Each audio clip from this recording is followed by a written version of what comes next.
Greetings survivors and friends, Shadow here talking to you thanks to the first of two big changes to Rust that should open up more possibilities for player interaction through our base's walls than the invention of in-game voice chat. As part of the same exercise to grab low-hanging fruit from the depths of Concept Limbo that saw the addition last week of flame turrets and tuna can wall lamps, we now have not one but two more new features to fiddle with, the first of which being a fully functional armoured door hatch. Yes, door campers now have something to get in a flap about, as these not only allow you to see out of your home, but also post gifts to visiting players, such as bullets of friendship. Working now in both the single and double door versions, you can access the function by holding E whilst looking at them, as long as you're authorised on the lock, of course. This should be an interesting new mechanic, but just remember, it is possible to shoot in as well as out, so don't go leaving the thing open, will you? But that's not all. Vending machines! Yes, indeed.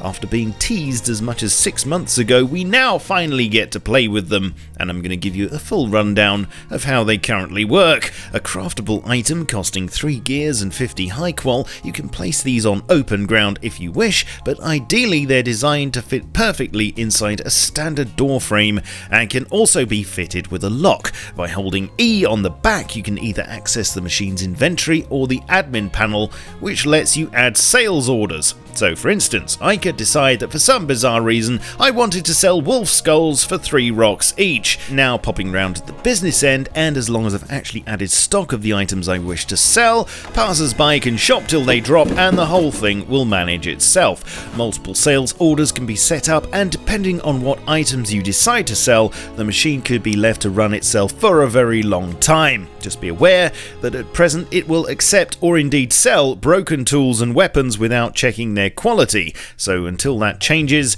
caveat emptor, or let the buyer beware. I know what you're thinking though, what if somebody destroys my beloved vending machine? Well, that's certainly possible, and either 1 C4, 3 rockets, 4 satchel charges, or 1,000 thwacks with a pickaxe should do the trick, but if you've taken the precaution of locking it, then it's not guaranteed to give raiders all of its contents. Something else worth mentioning is that finally it's possible to play Rust with a Steam controller, if that's how you choose to live your life, and use in-home streaming.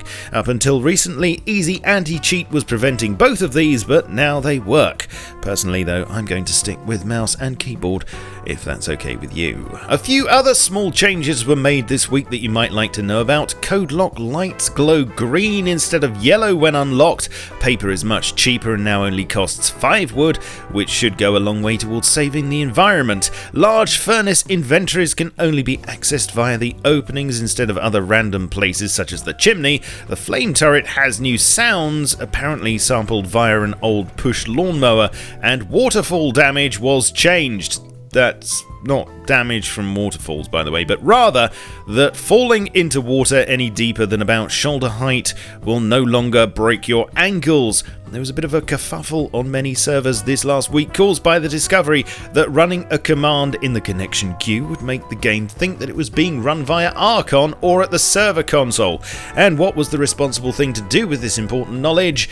Give everyone on the server AKs and 1,000 C4, of course. Why not? Fortunately, this was patched very quickly and the fun was over. However, some servers, or at least what was left of them, had to be wiped. Other fixes this week include one for a server physics crash that could occur straight after server startup when loading large saves, improvements to anti-hack that mitigates a recent fly hack exploit, and another fix that closes a loophole allowing players to craft certain uncraftable items such as the LR300 and wind generator via console. Also, if you either like to or indeed have to play Rust on the lowest shader settings, then as of this update you may notice a change to the quality of the textures, namely that they're now more detailed. There's a slight performance impact, but this was kept to a minimum and the trade-off will hopefully be worth it. Over to work in progress now, and nature is poised to attack our dungeons and monuments like a screaming ball of hot leaf mulch, as these shots hopefully illustrate.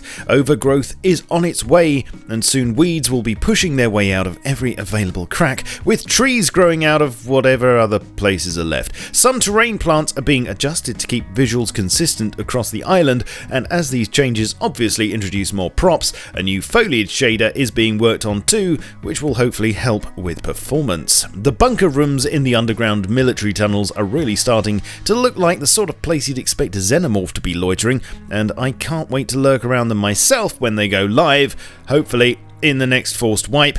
Dynamic occlusion culling was introduced, which basically for now should improve performance by culling such things as players and ragdolls based on line of sight, and in future will be extended to include NPCs, monuments, and other elements of the world that could speed up performance. It's currently on by default, but if it causes you any bother, you can disable it in console with culling.enabled 0. Lastly this week, new third-person animations were completed for the crossbow, double barrel, Ioka and flamethrower.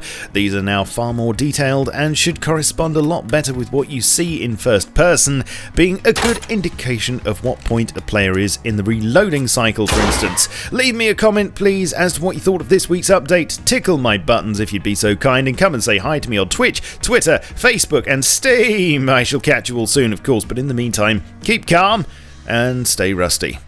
Cheerio.